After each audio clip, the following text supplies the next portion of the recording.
Assalamualaikum warahmatullahi wabarakatuh. Seperti biasa sebelum dilanjut ceritanya, bantu tekan tombol like dan berkomentar juga tuan dan anak.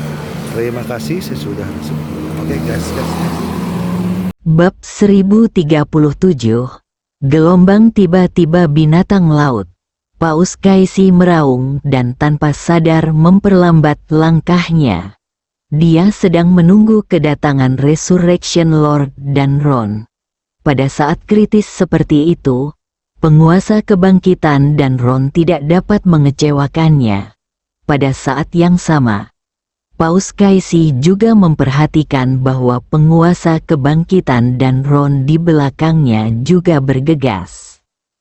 Dari 5 dewa utama aliansi baru, 1 terbunuh, 1 berbalik melawan mereka.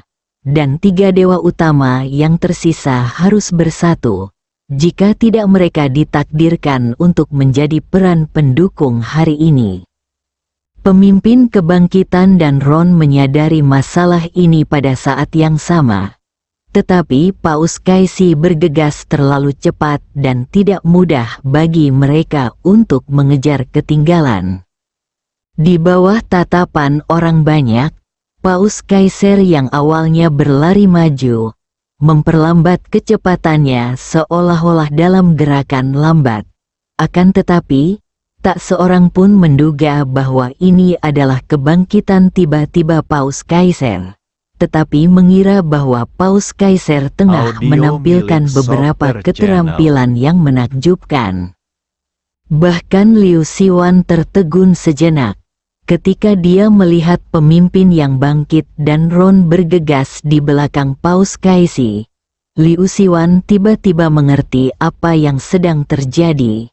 Dia mencibir, memegang pedang panjang di tangannya, dan bergegas maju untuk bertarung. Pada saat ini, mata Paus Kaiser menampakkan ketakutan yang hebat. "Jangan datang ke sini." Tidak ada cara untuk menunggu pemimpin kebangkitan dan Ron untuk bergegas maju. Liu Siwan menebas dengan pedang panjang di tangannya dengan momentum yang dahsyat. Dalam sekejap, Paus Kaisi tiba-tiba mengambil keputusan. Ketika menatap Liu Siwan yang agresif, niat membunuh yang dingin terpancar di matanya. Dia mengepalkan telapak tangannya, dan tiba-tiba, paku suci istana kekaisaran terbang ke arah Liu Siwan. Paus Kaisi membuat perhitungan yang cermat dalam pikirannya. Berdasarkan kecepatan Liu Siwan dalam menyerang, kemungkinan dia bisa menghindari hantaman paku suci istana kekaisaran sangatlah kecil. "Kau sedang mencari kematianmu sendiri," Paus Kaisi mencibir. Suara mendesing, tiba-tiba, Liu Siwan melompat ke atas kepala Paus Kaisi dan mengayunkan pedang panjang ke arah di mana sang guru kebangkitan dan Ron menyerbu. Paku suci istana kekaisaran meleset dari sasarannya dan jatuh ke permukaan laut yang jauh. Dengan suara keras, gelombang melonjak ke angkasa bagaikan jatuhnya misil dahsyat yang menyebabkan terjadinya gelombang besar. Baik pemimpin yang bangkit kembali maupun Ron tidak menduga bahwa Liu Siwan benar-benar akan langsung melewati Paus dan menyerang mereka. Langkah yang baru saja digunakan Liu Siwan untuk menyerang Paus Kaisi adalah tipuan. Keduanya bereaksi cepat dan bergabung untuk melawan pisau Liu Siwan. Ledakan, bilah-bilah itu bertabrakan dengan senjata di tangan kedua dewa utama, dan getarannya terdengar keras. Ombak di segala arah membubung tinggi, memekakkan telinga. Liu Siwan mundur agak jauh, berdiri di udara sambil memegang pedangnya, menatap Paus Kaisi, dan menggelengkan kepalanya dengan penuh penyesalan. "Aku sudah mengingatkanmu untuk tidak menggunakan 3 paku suci istana kerajaan terakhir dengan sembarangan. Lihat, tutup peti mati paus tua itu benar-benar tidak akan mampu menahannya untuk sementara waktu. Wajah paus kaiser berubah hitam. Ada paku suci kekaisaran lain di telapak tangannya. Ini adalah jaminan hidupnya. Jadi wajar saja jika dia memegangnya erat-erat di telapak tangannya. Namun, hanya ada 2 paku suci kekaisaran terakhir yang tersisa. Jadi dia harus sangat berhati-hati saat menggunakannya. Sekalipun kamu marah, kamu harus menahannya. 3 dewa utama menghadapi Liu Siwan secara langsung. Ayo, kita serang bersama. Liu Siwan berdiri dengan pedang di tangannya, tampak agung dan mengesankan, seolah-olah dia akan menantang 3 dewa utama sendirian. Perubahan yang mendadak ini membuat para penonton di kejauhan berteriak kegirangan. Tiket perahu seharga $10.000 ini sungguh berharga. 3 Raja Binatang, 5 Dewa Utama Aliansi Baru, Dewa Perang Bunga Persik, Tuan Li yang misterius, Peri Bunga Persik, anggota 2000. Wilayah laut ini hari ini benar-benar penuh dengan orang-orang kuat. Aku ingin tahu pihak mana yang akan tertawa terakhir. Saya pribadi mendukung Peri Peach Blossom. Dia bisa dengan mudah menghindari serangan Oria tadi. Tetapi dia maju untuk melawan dan menyelamatkan nyawa semua orang di kapal kita. Kekuatan paku di tangan Paus Kaiser benar-benar mengerikan. Suara ledakannya belum berhenti. Semua orang mendesah. Pertarungan antara Chu Chen dan Li Ziqian tiba-tiba terhenti. Ledakan, deru ombak terus meningkat. Chu Chen mengangkat kepalanya dan melihat sekeliling. Ini jelas bukan disebabkan oleh paku suci kekaisaran. Sesuatu yang tidak terduga terjadi di wilayah laut ini. Li Ziqian juga berbalik dan mendarat di kapal besar. Kakak, jalang itu memukulku. Gadis yang memakai rok pendek itu berteriak kesal. Li Ziqian menatap Song Yan dari kejauhan dengan wajah dingin. Lalu berkata, lindungi nona muda. Jangan tinggal di kapal besar ini. Naik perahu kecil saja.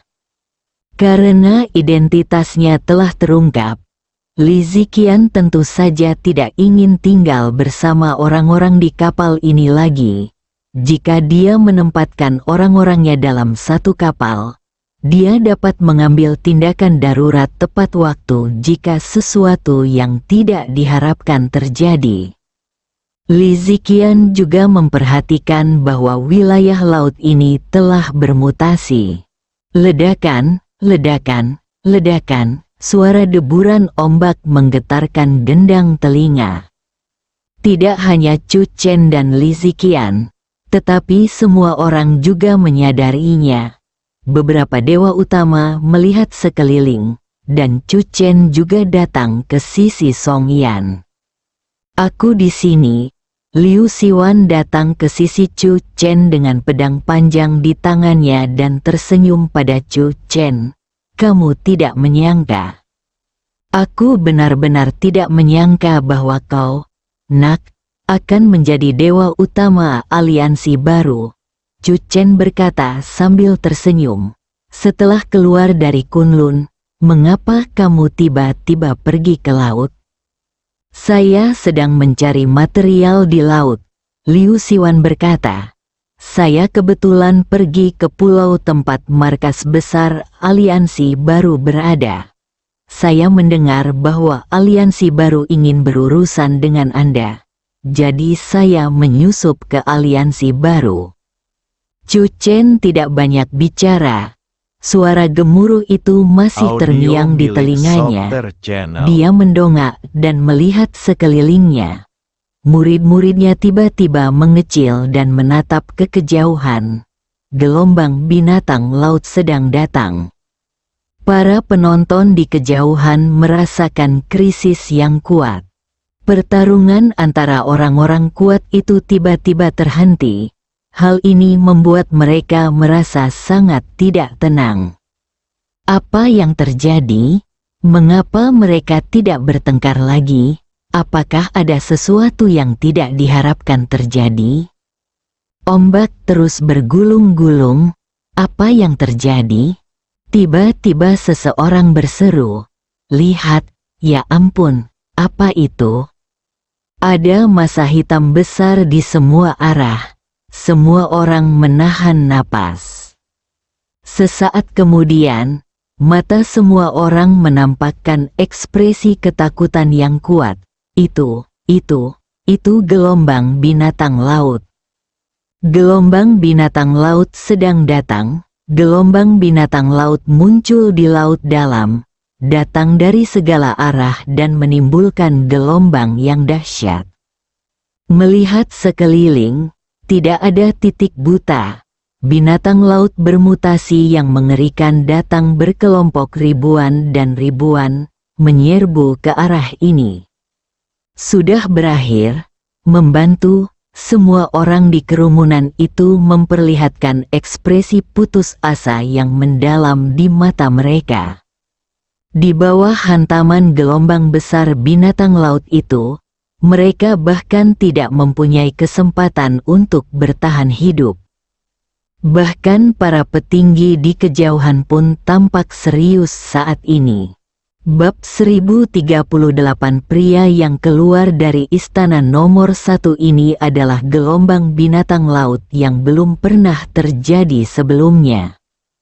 Meskipun jaraknya masih sangat jauh, pada saat ini, bahkan orang biasa pun dapat merasakan momentum yang mengerikan itu. Pasang surut binatang laut datang dari segala arah. Dan gelombang dahsyat yang mereka ciptakan tingginya hampir 100 meter. Jika hal ini terus berlanjut, sekalipun gelombang pasang binatang laut tidak mendekat, tsunami ini akan mampu menenggelamkan mereka. Gelombang binatang laut seperti itu sungguh mengerikan. Pada saat ini, bahkan Paus Kaisi pun memperlihatkan ekspresi ketakutan yang kuat di matanya. Dia merasakan bahwa di tengah gelombang binatang buas yang datang dari segala arah, ada raja binatang mutan laut setingkat alam transformasi ilahi yang memimpin mereka. Ini adalah gelombang pasang binatang laut yang paling mengerikan sejauh ini. Tarik kapal terlebih dahulu dan bersiap untuk keluar. Pemimpin kebangkitan berbicara dengan suara yang dalam, dan Ron langsung mengangguk. Begitu mereka dimangsa oleh gelombang binatang laut sebesar ini, bahkan mereka yang berada di alam transformasi ilahi kemungkinan akan terkubur di laut. "Ini bencana laut," Ron berteriak. Suaranya bergema dan bergetar di gendang telinga semua orang. Ini adalah pertempuran antara manusia dan monster laut. Kita semua harus mengesampingkan semua dendam pribadi di antara manusia dan bersatu untuk melawan gelombang monster laut bersama-sama. Mendengar ini, Li Ziqian segera mengangguk, "Saya setuju." Semua orang memandang si pembunuh Tao Hua, dan melihat si pembunuh Tao Hua tidak menunjukkan reaksi apapun, banyak orang menjadi cemas.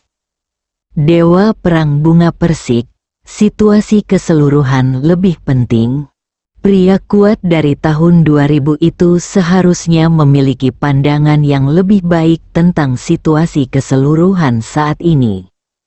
Ini benar-benar bencana laut. Pasang surut binatang laut semakin mendekat. Jeritan dan suara putus asa terus terdengar. Kerumunan penonton secara bertahap terbagi menjadi dua kubu. Satu bergerak ke arah armada aliansi baru, dan yang lainnya bergerak mendekati Dewa Perang Bunga Persik. Sebagian orang mempercayai aliansi baru, sebagian orang percaya kepada dewa perang bunga persik. Di bahu Songyan, dewi kecil itu berkicau 2 kali karena sangat gembira. "Mengapa kamu begitu bersemangat?" Chu Chen menoleh. "Gelombang binatang laut sedang datang. Dengan tubuhmu yang kecil, kamu mungkin akan tenggelam dalam sekejap." Dewi kecil itu berteriak. "Cip!" Dewi kecil itu tampaknya tidak takut dengan gelombang pasang binatang laut. Song Yan terkejut. "Saya pun tidak takut." Chu Chen tersenyum tipis dan melirik ke kejauhan. "Pasukan sahabat kita sedang datang." Mendengar ini, Liu Siwan tercengang. "Pasukan sahabat, mungkinkah makhluk laut ini ada di sini untuk membantu kita?" Dapat dikatakan bahwa mereka adalah cabang khusus dari Biro Operasi Khusus di wilayah laut. Chu Chen melihat sekeliling. Dia ingin mencari saudara Feng. Dari gelombang binatang laut yang datang dari segala arah, Chu Chen merasakan nafas yang familiar. Hiu bodoh. Pada saat gelombang binatang laut muncul, Chu Chen berpikir bahwa Jiang Kufeng memimpin pasukan binatang lautnya untuk datang memberi dukungan. Namun, selain nafas Shark Adai, Chu Chen tidak melihat punggung saudara Feng. Mengingat kepribadian Feng Ge, dia pasti akan muncul dengan kedua tangannya di belakang punggungnya dan membelakangi semua orang. Yang paling mengejutkan Chu Chen adalah bahwa Shark Adai benar-benar telah menerobos ke alam transformasi ilahi. Jadi bagaimana dengan saudara Feng? Ledakan, ledakan, ledakan. Ombak itu meledak dan bergulung-gulung terus-menerus. Orang-orang di kapal besar itu jatuh ke air, dan beberapa orang secara aktif menyelamatkan mereka. "Pembunuh Taohua, kau mengabaikan datangnya bencana laut dan mengabaikan kehidupan manusia. Kau akan dikutuk dan dikritik oleh orang-orang di seluruh dunia." Suara Ron terdengar. Chu Chen mencibir dan melompat ke udara. "Siapa bilang ini bencana laut? Mereka hanya sekelompok hewan laut yang datang untuk menonton kesenangan. Apakah mereka bilang ingin menyakiti manusia di sini?" Begitu kata-kata itu terucap, sang master kebangkitan mencibir. "Jadi kamu bisa membuat mereka mundur. Lagi pula, mereka di sini hanya untuk menonton kesenangan." Paus Kaisi mencibir. Li Ziqian juga tertawa. Dia tidak menyangka bahwa pembunuh Taohua ini sebenarnya seorang pemimpi. "Bencana laut sudah jelas di depan mata kita." Chu Chen mengangkat kepalanya, dan napasnya dengan cepat tertuju pada hiu Dai. "Biarkan mereka semua berhenti." Segera, kerumunan yang putus asa itu tiba-tiba menemukan bahwa gelombang laut telah berhenti ratusan meter jauhnya dari mereka. Ombak besar berangsur-angsur mereda. Walau gelombang binatang laut membentuk pengepungan, ia tidak bergerak maju lebih jauh. Adegan ini sungguh mencengangkan. Pasang surut binatang laut sesungguhnya tidak terus-menerus maju ke depan. Pupil mata Ron dan yang lainnya mengecil tajam, dan mereka tidak percaya apa yang mereka lihat. Sungguh tidak dapat dipercaya, sungguh memalukan. Baru saja saya selesai berbicara, bencana laut telah datang, tetapi pada saat ini, gelombang pasang binatang laut telah berhenti dengan tenang. Tatapan mata orang banyak di kejauhan berangsur-angsur berubah dari putus asa menjadi heran. Lalu ada sedikit ekspresi terkejut dan gembira. Mereka mengepalkan tangan dan menatap gelombang binatang laut di segala arah. Meskipun hal itu masih menimbulkan perasaan yang amat menakutkan bagi orang-orang, mereka tidak meneruskan langkah mereka untuk maju. Setidaknya, hal itu memberi harapan bagi orang banyak untuk bertahan hidup. Ledakan, ledakan, di depan orang banyak, ombak besar masih meletus. Hal ini sedikit mengejutkan Chu Chen, dan dia mengamati ombak di daerah ini. Awalnya diduga bahwa gelombang di daerah ini disebabkan oleh hantaman pasang surut binatang laut. Tak disangka, setelah pasang surut binatang laut itu berhenti, ombak di kawasan itu terus bergulung-gulung dan menimbulkan ledakan-ledakan yang keras. Tidak hanya Chu Chen, tetapi juga Li Ziqian dan para dewa utama aliansi baru memperhatikan wilayah laut ini. Di bawah wilayah laut ini adalah istana nomor 1. Ron berkata tanpa pikir panjang. Laut bergolak makin hebat. Tak lama kemudian, Ron menerima berita dari kapal perang. Gambar ini diambil dari dasar laut. Istana nomor 1 mengapung. Istana itu mengambang, mata Ron terbelalak karena tidak percaya. Pada saat ini, Chu Chen juga menyadarinya. Jiwanya menembus ke bawah dan menemukan sebuah benda besar melayang ke atas. Istana bawah laut nomor 1 ini, formasinya sudah rusak. Tanpa fungsi formasi, istana ini akan mengapung seperti kapal raksasa dan akhirnya muncul kembali di bumi. Chu Chen tidak menyangka bahwa di saat kritis ini, istana bawah laut nomor 1 ini tidak mau menyendiri dan keluar untuk menunjukkan kehadirannya. Istana besar itu melayang ke atas, dan air laut terkena hantaman, terus-menerus menekan ke atas, menimbulkan ledakan demi ledakan. Banyak kapal yang secara tidak sadar memberi jalan bagi mereka. Pasang surut binatang laut awalnya berhenti, tetapi beberapa raja binatang perlahan-lahan mendekat, termasuk Hiu Adai. Adai pun mengenali Chu Chen, lalu berenang gembira ke sisi Chu Chen sambil mengusap telapak tangan Chu Chen. Bagaimanapun, ia telah meminum anggur merah penyempurna jiwa yang diberikan oleh Chu Chen. Pemandangan ini menarik perhatian sebagian orang dan mereka terkejut. Raja binatang laut sebenarnya ada hubungan dengan pembunuh Tao Hua. Sepertinya mereka punya hubungan yang sangat dekat. Paus Kaisi memiliki wajah muram. Ini tentu saja berita buruk bagi mereka. Jangan pikirkan itu dulu.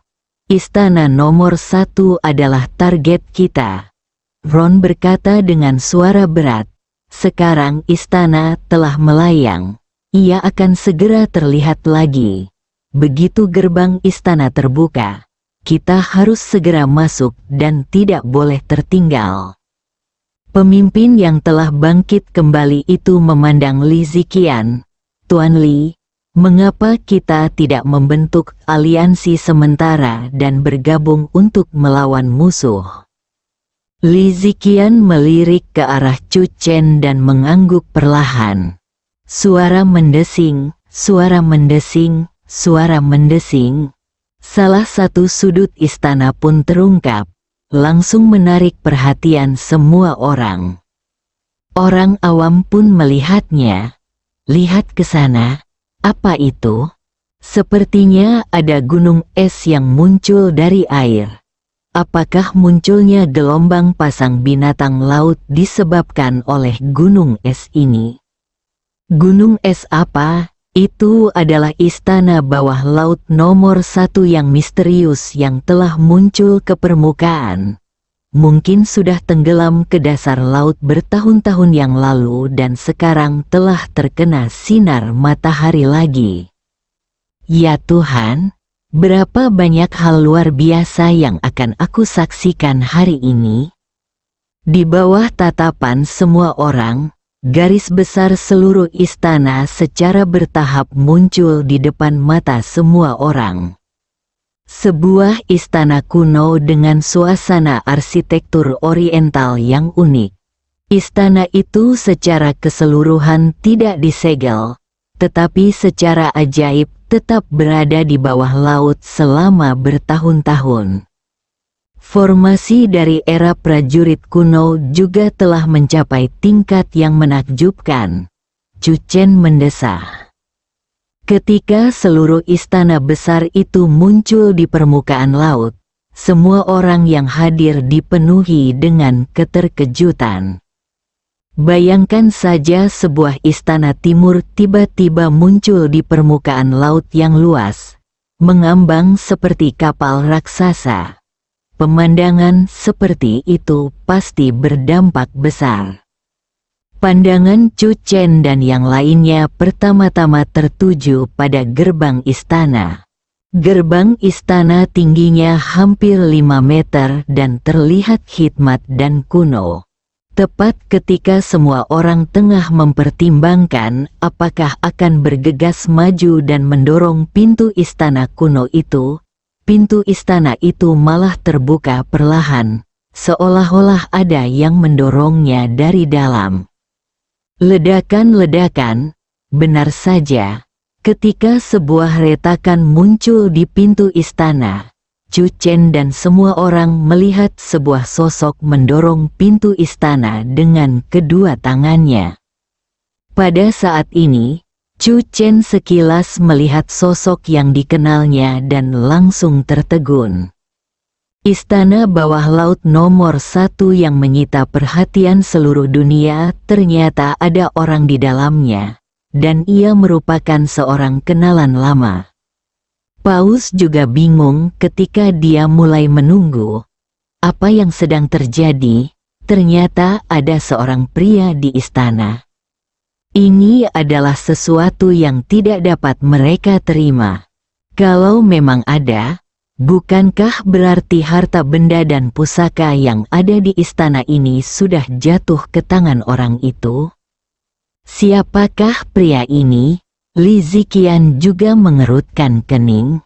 Namun, pada saat itu, gerbang istana yang sedang terbuka tiba-tiba tertutup. Terdengar suara ledakan keras dan semua orang tercengang. Apa yang sedang terjadi? Kok bisa gerbang istana yang baru saja dibuka, tiba-tiba tertutup? Apakah sesuatu yang tidak diharapkan terjadi?